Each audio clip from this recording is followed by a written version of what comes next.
प्यारे बच्चों, हम लोग पिछले कालखंड में तुलसीदास की रचना कवितावली और कवितावली के उत्तरकांड के 2 कविता और से एक सवैया को पढ़े थे। कवितावली में वर्तमान परिस्थितियों में देश की जो दशा थी, आर्थिक दशा जो खराब थी, कमज़ोर थी, और किसान, व्यापारी, नौकर, चाकर, भाट सब लोग बेरोजगार हो चुके थे। आय का कोई साधन नहीं था, जीविका का कोई साधन नहीं था। ऐसी स्थिति में तुलसीदास ने अपने आराध्य राम की कृपा को ही सारी समस्याओं का समाधान बताया था। पूरे राम के जीवन को आधार बनाकर तुलसीदास ने रामचरितमानस की रचना की।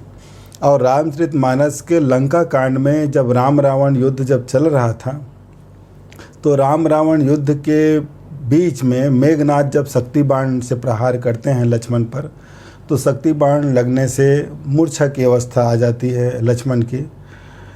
उसको पढ़ना शुरू किए थे, कुछ अंश पढ़ चुके थे, जिसमें हम लोगों ने पढ़ा था कि संजीवनी बूटी लाने के लिए हनुमान जी निकल पड़े हुए हैं। और जब संजीवनी बूटी लेकर वापस आ रहे हैं तो रास्ते में राम के भाई भरत के साथ उनका भेंट होती है। उनकी जब भेंट होती है तो और जब इस बात की जानकारी होती है कि उसके भाई लक्ष्मण को शक्ति बाण लगी हुई है और मूर्छा अवस्था में पड़े हुए हैं, उसके लिए बूटी लेने के लिए, दवाई लेने के लिए हनुमान जी आए हुए हैं और लेकर जा रहे हैं। इस बात की जैसे ही उसको बोध होता है, भरत हनुमान से कहते हैं कि तुम मेरे तीर पे बैठ जाओ, मेरे बाण पर बैठ जाओ और मैं इसे ज़ोर से चला देता हूँ। बड़ी शीघ्रतापूर्वक आप लंका पहुँच जाएंगे और मेरे भाई लक्ष्मण की चिकित्सा सुविधा हो जाएगी, वो होश में आ जाएंगे। भरत तीर चलाते हैं, उसमें बैठ जाते हैं हनुमान जी और आज्ञा पाते ही, भरत से आज्ञा पाते ही निकल पड़ते हैं। और तेज़ गति से जब वो जा रहे हैं लंका की ओर, तो मन ही मन भरत के प्रति उसके मन में अपार सम्मान, यश की भावना हनुमान के मन में बार बार उठने लगती है, क्योंकि प्रभु राम के प्रति भरत के मन में जो अगाध निष्ठा है, समर्पण है, प्रेम है, भाई के प्रति सम्मान की जो भावना है। तो ऐसा भरत जो शक्तिशाली है, प्रबल है, वो शक्तिशाली प्रबल भरत के मन में अपने आराध्य राम के प्रति जब प्रेम देखता है, भक्ति देखता है हनुमान, तो गदगद हो जाता है। अब पूरे रास्ते भर उसी की याद करते रहता है, उसी की याद करते रहता है। फिर हम जब इस आगे बढ़ते हैं तो हमें ये पढ़ने के लिए मिलता है कि भगवान राम जो एक ईश्वर के प्रतिरूप हैं, एक मानवीय मनुष्य के समान अपने भाई की मूर्छावस्था में विलाप कर रहे हैं। और एक मनुष्य जो दुख की अवस्था में आता है, तो जैसे जैसे प्रलाप करता है, वो बातें भी वो दुख के समय में भी कह देता है या उसके मन में उठने लगती है, जो सामाजिक मर्यादा की दृष्टि से उचित नहीं होती। एक मनुष्य का स्वभाव होता है। वैसी मानवीय लीला एक मनुष्य के समान लीला कर रहे हैं भगवान राम।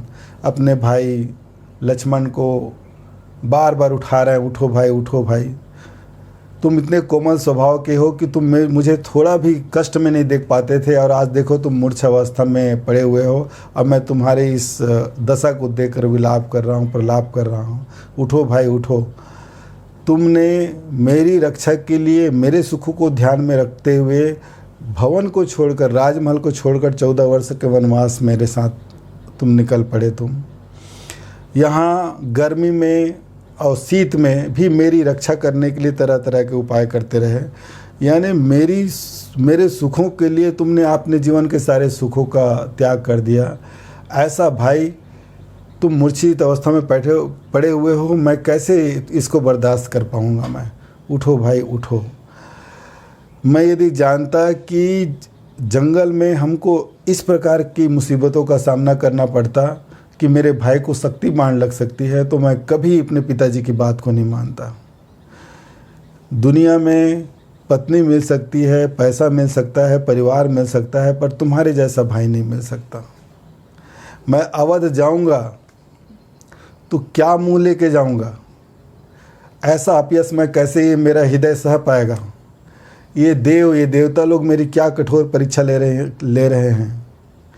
एक तुम अपने माँ के एकमात्र आधार हो, उसको मैं क्या जवाब दूंगा। उन्होंने तुम्हारा हाथ मेरे हाथ में इसलिए पकड़ाया था कि वो जानते थे कि तुम्हारे साथ रह के मेरा भरत सुरक्षित रहेगा, परंतु आज दशा ऐसी है कि तुम यहाँ मूर्छित अवस्था में पड़े हो और मैं यहाँ जिंदा तुमको देख रहा हूँ, मैं जीवित कैसे रहूँ, जीवित कैसा। इस प्रकार वो बार बार विलाप कर रहे हैं भगवान राम एक मनुष्य की भांति। इस बात को जब शंकर भगवान जब देखते हैं तो अपनी पत्नी पार्वती को, उमा को बताते हैं कि देख उमा, भक्तों के हृदय में मानव के जीवन में किस किस प्रकार के कष्ट आते हैं और उन कष्टों का कैसे सामना करते हैं और उस कष्ट में मनुष्य क्या क्या बोल जाता है, ये सारी लीलाओं को भगवान राम एक सामान्य मनुष्य के समान कर रहे हैं। वो अखंड परम ब्रह्म परमेश्वर राम स्वरूप अपने भक्तों के साथ कैसे मानव के समान लीला करके दिखा रहे हैं कि एक भगवान के जीवन में भी, एक मनुष्य के जीवन में भी किस प्रकार की विपदाएं आती है और वो विपदाओं के कारण वो कैसे कैसे कष्टों का सामना करता है। यहाँ तक पढ़े थे, उसके बाद दोहा पढ़े थे, सोरठा पढ़े थे हम लोगों ने। सोरठा में इस बात का उल्लेख हुआ है, इसी प्रकार का विलाप करते हुए राम को जब देखते हैं तो जो पूरी वानर सेना है वो बहुत दुखी हो जाती है। बंदर भालू आपस में बहुत शोकग्रस्त हो जाते हैं कि हमारा प्रभु की दशा कैसी हो गई है। और यही सब शोकग्रस्त का वातावरण था कि अचानक हनुमान का प्रवेश होता है और हनुमान का जैसे ही संजीवनी बूटी लेकर प्रवेश होता है, करुण रस में वीर रस का संचार हो जाता है। वो जो करुण रस, शोकग्रस्त था पूरा वातावरण, उसको देखते ही हर्ष की भावना, उत्साह की भावना आ जाती है और वो सब वीर रस से ओतप्रोत हो जाते हैं, सब खुशी से झूम उठते हैं। यहाँ तक हम लोगों ने पढ़ लिया था। अब हम उसके आगे की जो चौपाई है उसको पढ़ते जाते हैं और अर्थ को समझते जाते हैं।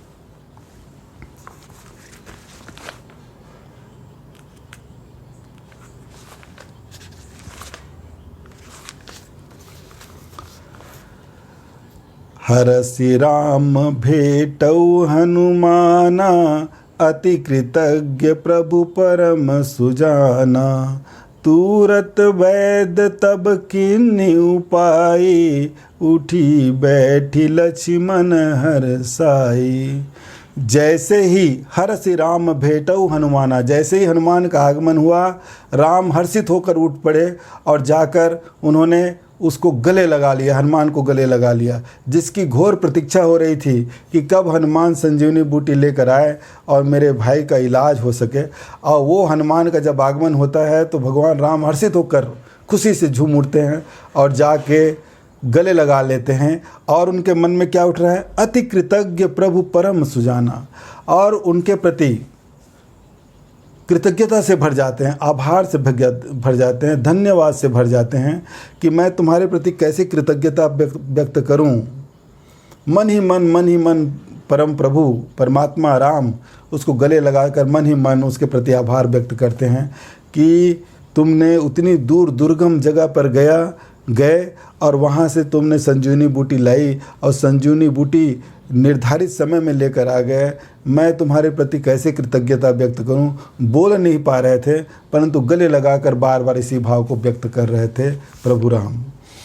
तुरत वैद्य तब किन्नी उपाई, और जैसे ही हनुमान ने संजीवनी बूटी वैद्य को दिया, सुसैन वैद्य को दिया, सुसैन वैद्य ने तुरंत उपचार करना शुरू कर दिया।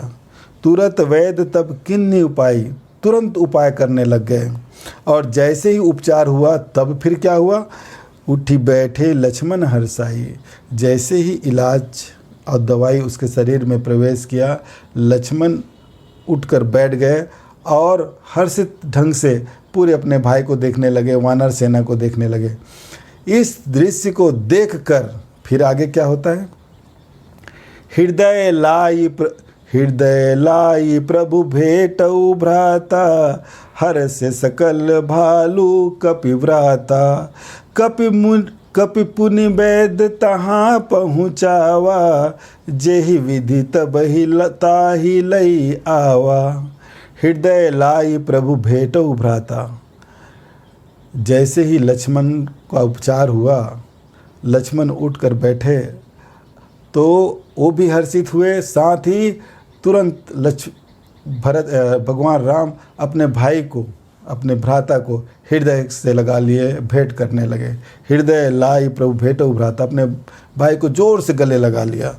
हर से सकल भालू कपि भ्राता, और उस दृश्य को देखकर हर से सकल कपि, सारे बंदर भालू जितने भी थे वो हर्षित हो गए, खुशी से झूम उठे और आपस में बात करने लगे। यानी पूरा वातावरण जो गमगीन था, उपचार होते ही वो जो सजीव हुए, उस सजीव होने के कारण सबके अंदर एक सजीवता की स्थिति आ गई। राम अपने भाई को गले लगाने लगे, खुशी से झूमने लगे। उस दृश्य को देखकर जितने भी वानर सेना था उसमें उत्साह का संचार हो गया, सब खुशी से आपस में बातचीत करने लग गए। और फिर कपि पुनि वैद तहाँ पहुँचा हुआ, जेहि विधि तबहि ताहि लई आवा। और उसके बाद कपि हनुमान ने जिस प्रकार से सुसैन को उसके घर से उठाकर यहाँ लाया था इलाज कराने के लिए, पुनः उसको उसी प्रकार से सत्सम्मान पूर्वक उसको सुसैन वैद्य को उसके घर तक पहुँचाकर आ गए। यह वृतांत दशानन सुनेऊ, अति विषाद पुनि पुन सिर धुनेऊ। व्याकुल कुंभकर्ण पहियावा, विविध जतन करिता ही जगावा। यह वृतांत दशानन सुनो। और इन सारी बातों को की खबर, सूचना जब रावण दशानन को मिली तो वो बार बार अपने सिर को धुनने लगे कि अरे मेरे बेटे ने उसे शक्ति बाण लगाया था, उस शक्ति बाण से तो वो सजीव हो ही नहीं सकता था, परंतु हनुमान वहाँ से संजीवनी बूटी ले आए और संजीवनी बूटी को सुसैन ने उपचार पूर्वक उसे पिलाया और वो सजीव हो उठे। मेरा दुश्मन का भाई सजीव उठा।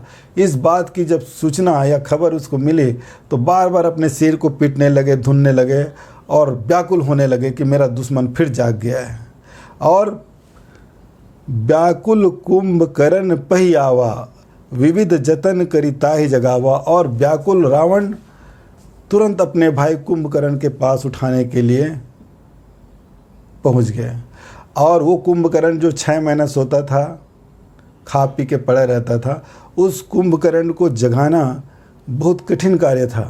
परंतु इतनी व्याकुलता थी दशानन के मन में, रावण के मन में, कि वो धैर्य नहीं रख पाए।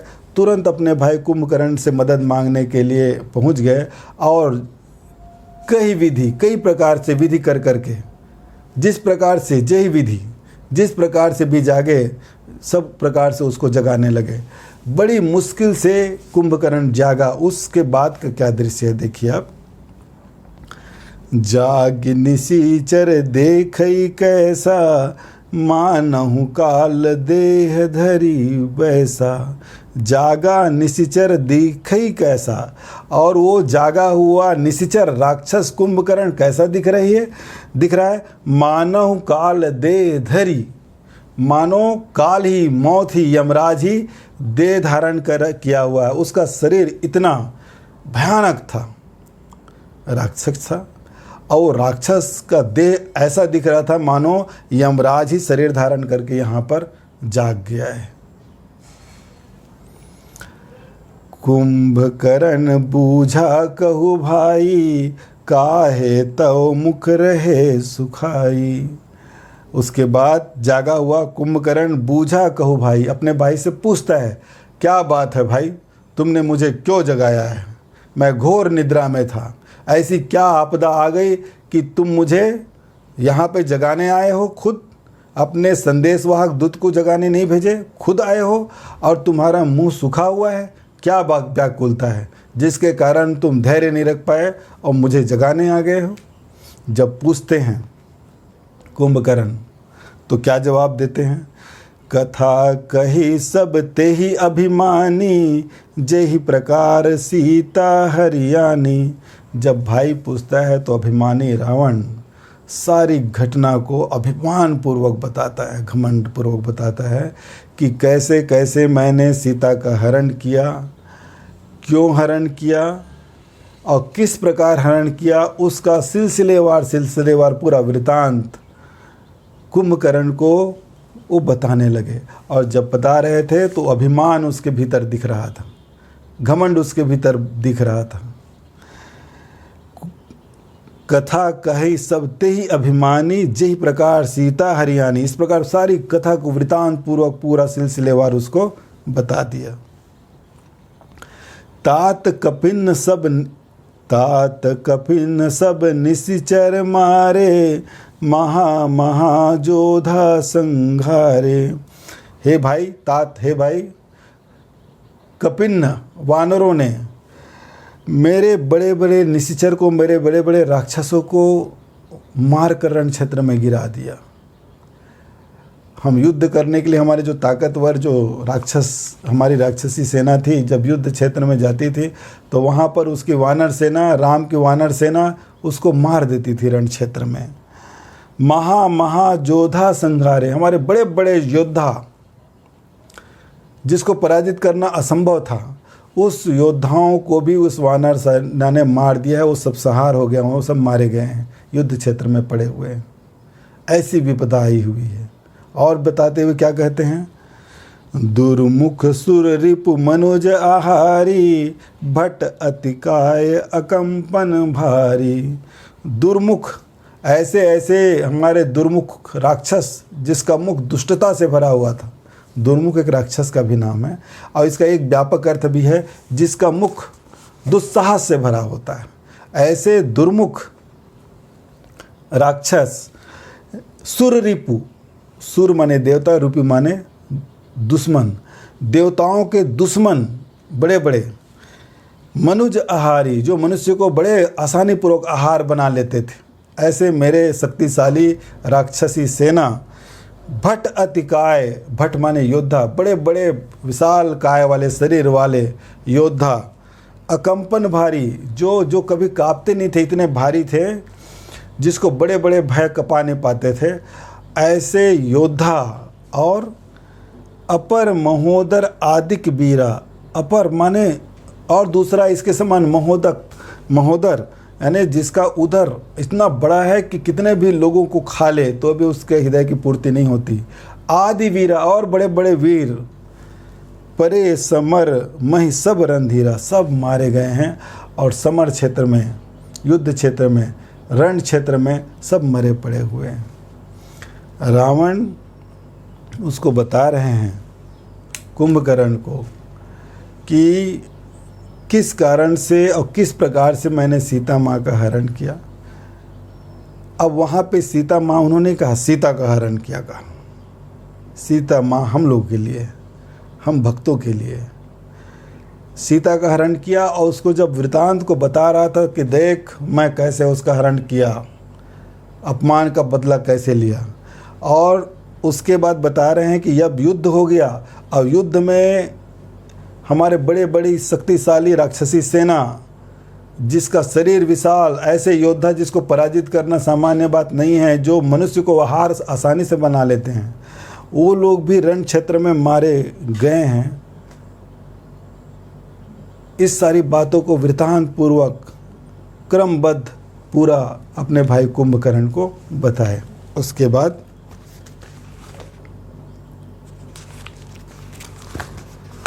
दोहा छंद ये, सुनि दस कंधर वचन तब, कुंभकर्ण बिलखान, जगदम्बा हरि आनी अब, सठ चाहत कल्याण। सुनि दस कंधर वचन तब, कुंभकर्ण बिलखान। कुंभकर्ण ने जब दस कंधर के दशानन के बातों को जब सुना कि सीता का हरण करके लाया हुआ है और अभिमान पूर्वक, गर्व पूर्वक मुझे बता रहा है, तो कुंभकर्ण व्याकुल हो गए, बहुत दुखी हो गए कि ये क्या तुमने कर डाला है, ऐसा गलत कार्य कर डाला है। और उस गलत कार्य को समझकर कुंभकर्ण एकदम आकुल व्याकुल हो गए कि मेरे बड़े भ्राता दशकंधर ने, दशानन ने एक ऐसा बड़ा अपराध कर लिया है जो बहुत, जिसके अपराध की कोई सीमा नहीं है, ऐसा। और वो व्याकुल हो गए और व्याकुल होते हुए व्याकुल भाव से अपने भाई से क्या कहते हैं, जगदम्बा हरि आनी अब, सठ चाहत कल्याण। अरे सठ, अरे मूर्ख, तुमने जगदम्बा को, जगत के अम्बा को, जगत की माँ को का हरण करके लाया है, उसकी आबरू को लूटने का प्रयास किया है, उसको अपमानित करने का प्रयास किया है। और ऐसा कृत्य करने के बाद भी सठ, अरे मूर्ख, तू अपना कल्याण चाहता है। अर्थात ऐसा बड़ा गंभीर अपराध, जघन्य अपराध करने के बाद तेरा कल्याण कभी नहीं हो सकता। ये कुंभकर्ण के मन से उठने वाली भावना है, जो अपने भाई की इस अपराधपूर्ण और मूर्खतापूर्ण कामों को जब सुनता है तो कहता है, जिसने जगदम्बा का इज्जत लूटने का प्रयास किया, उसका हरण करने का, उसकी आबरू के साथ खेलने का प्रयास किया, उससे बड़ा अपराध कौन अपनी माँ की इज्जत लूटता है? जिस माँ की कोख से व्यक्ति बाहर आया हुआ है, जिस जगदम्बा सीता माँ की कृपा से, उसके कोख से पूरे संसार का कल्याण हुआ है, जन्म हुआ है, वो अम्बा है, जगत का अम्बा है, उसको तुमने लाया है रे मूर्ख, तो तेरा कल्याण अब नहीं हो सकता। तो ये लंका कांड का लक्ष्मण मूर्छा और राम का प्रलाप विलाप और कुंभकर्ण की मनोदशा का बड़ा सुंदर चित्रण यहाँ पर किया गया है। और ये पाठ इसी के साथ पूरा हुआ। प्यारे बच्चों, अर्थ को बार बार मैं जो बताया हूँ उसको आप जब बार बार जब समझेंगे तो आपको एक एक शब्द पूरी कथा समझ में आ जाएगी और आपके सारे प्रश्नों के उत्तर बन जाएंगे। तुलसीदास के बारे में मैंने पिछले पीरियड में बताया था कि तुलसीदास का सगुण भक्तिधारा के एक प्रसिद्ध कवि हैं और सगुण भक्तिधारा में राम भक्तिधारा के संस्थापक कवि के रूप में गोस्वामी तुलसीदास का नाम जाना जाता है, जिसका जन्म 1532 में बांदा जिला में, उत्तर प्रदेश के बांदा जिला के राजापुर गांव में हुआ था और जिनकी मृत्यु 1623 में काशी में हुई थी। उनकी प्रसिद्ध रचनाओं में रामचरितमानस, कवितावली, दोहावली और कृष्ण गीतावली, कृष्ण के चरित्र पर भी उन्होंने गीतावली लिखा, और रामाज्ञा और हनुमान चालीसा, ये सब उसकी प्रसिद्ध रचनाएं हैं। हिंदी साहित्य के आधार स्तंभ लोकमंगल के कवि के रूप में, सगुण भक्ति धारा के, राम भक्ति के धारा के प्रमुख कवि के रूप में तुलसीदास को जाना जाता है। और तुलसीदास एक ऐसे कवि थे जिनका जन्म से लेकर वैवाहिक स्थिति तक बहुत सारे प्रसंग आते हैं जिसको चमत्कारिक सा लगता है, परंतु नरहरि दास के शिष्य जिन्होंने काशी से पूरा संस्कृत में पांडित्य हासिल किया और भरपूर विद्वता से भरा हुआ ये दार्शनिकता से भी और व्याकरण शास्त्र का प्रकांड पंडित गोस्वामी तुलसीदास, जिसकी महत्ता को, जिसकी कवित्व प्रतिभा का बखान करना मुश्किल है, ऐसे महान कवि की इस रचना को हम लोगों ने पढ़ा। ये जो हम पढ़ें इसमें भाषा तो अवधी है, रामचरितमानस का ये लंका कांड की भाषा अवधी है। करुण रस का प्रवेश भी है यहाँ पे, पूरा करुण रस है और भाई के प्रति उसके मन में जो संवेदना उठ रही है उसके शोक का चित्रण है। अभिधा शब्द शक्ति है, ओज गुण है और माधुर्य गुण भी है। माधुर्य गुण क्योंकि प्रलाप का चित्रण है, करुण रस में माधुर्य गुण होता है। शब्द शक्ति अभिधा है, रस करुण रस भी है और अलंकार में अनुप्रास अलंकार की छटा और कहीं कहीं दृष्टांत अलंकार उदाहरण देकर वो समझाते हैं। ये इसके काव्य कला पक्ष की विशेषता है। भावार्थ आप समझ गए हैं, इसके प्रश्नों को पूरा आप बना लीजिए। इसका PDF मैं आपको इस क्लास को पढ़ाने के बाद, इसको समझाने के बाद आपको भेज दूंगा, आप पूरे प्रश्न उत्तर को तैयार कर लीजिए। इसी के साथ ही तुलसीदास आपके जो 12वीं के पाठ्यक्रम में है, महत्वपूर्ण है पाठ है, परीक्षा की दृष्टि से भी बहुत महत्वपूर्ण है, इसको बहुत गंभीरता से लीजिए और इसको पूरा कर लीजिए।